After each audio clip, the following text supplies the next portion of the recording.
Hi hello नमस्कार सर्वांना। तर कसे आहात तुम्ही सर्व? आशा करते की तुम्ही सर्व मजेत असाल। तर सुरुवातीला आपल्या चॅनलमध्ये म्हणजेच दीदीज होम किचन अँड ब्लॉग्समध्ये तुम्हा सर्वांचे मनापासून स्वागत करते।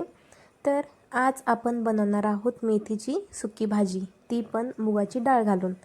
तर इथे मी एक जुडी निसून घेतलेली होती आणि छान अशी धुवून कट करून घेतलेली आहे। त्याचबरोबर आता इकडे गॅस सुरू केला आणि त्याच्यावरती कढई ठेवली।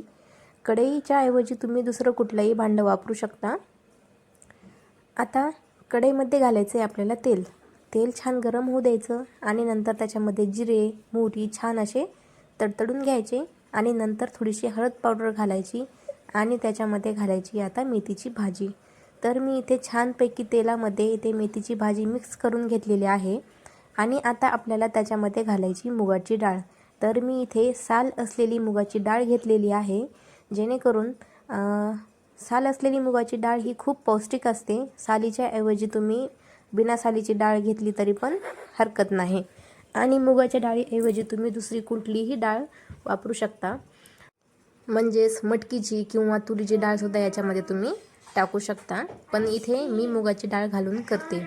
तर याच्यामध्ये मी थोडंसं पाणी घालून छान असं मिक्स करून त्याच्यावरती झाकण ठेवून 5 ते 7 मिनिटासाठी आपल्याला ही मुगाची डाळ आणि भाजी वाफवून घ्यायची आहे।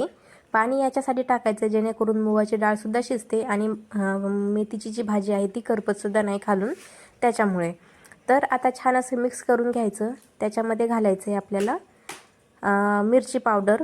तर इथे मी मिरची पावडर घालते, लाल मिरची पावडर। लाल मिरची पावडरच्या ऐवजी तुम्ही हिरवी मिरचीसुद्धा वापरू शकता आणि हिरवी मिरची घालायची असेल तर सुरुवातीला तुम्ही तेलामध्येच हिरवी मिरची परतून घेऊ शकता। तर आता याच्यामध्ये मी मोठा मोठा शेंगदाण्याचा कूट घालणार आहे, जेणेकरून दाताखाली शेंगदाण्याचा कूट आला ना खूप टेस्टी लागते भाजी, त्याच्यामुळे तर शेंगदाण्याचा कूट हा थोडासा जास्त घालायचा जेणेकरून भाजी खूप छान लागते। तर छान असं आता मी मिक्स करून घेतलेला आहे, तुम्ही पाहू शकता। आणि मिक्स केल्यानंतर आता काय करायचं आहे आपल्याला, परत एकदम कमी गॅस करायचा आहे आणि कमी गॅस करून आपल्याला झाकण ठेवून परत 2 ते 3 मिनिटासाठी ही भाजी वाफवून घ्यायची आहे, जेणेकरून शेंगदाण्याचा कूट वगैरे छान परतला जातो त्याच्यामुळे। तर आता मी इथे झाकण ठेवलेलं आहे, तर उघडून पाहूया। एकदम छान अशी आपली भाजी वाफलेली आहे, तुम्ही पाहू शकता। मी परत एकदा मिक्स करते जेणेकरून खाली लागलेली आहे की नाही ते बघायला। तर आता आपली मेथीची भाजी एकदम तयार झालेली आहे। दिसायला तर एकदमच सुंदर झालेली आहे आणि खायलासुद्धा तेवढीच टेस्टी झालेली आहे, तुम्ही पाहू शकता। तर आजच्या मेथीच्या भाजीचा व्हिडिओ तुम्हाला कसा वाटला नक्कीच कमेंट करून सांगा आणि जाता जाता चॅनलला सबस्क्राईबसुद्धा करा। भेटूया पुढच्या व्हिडिओमध्ये, तोपर्यंत बाय।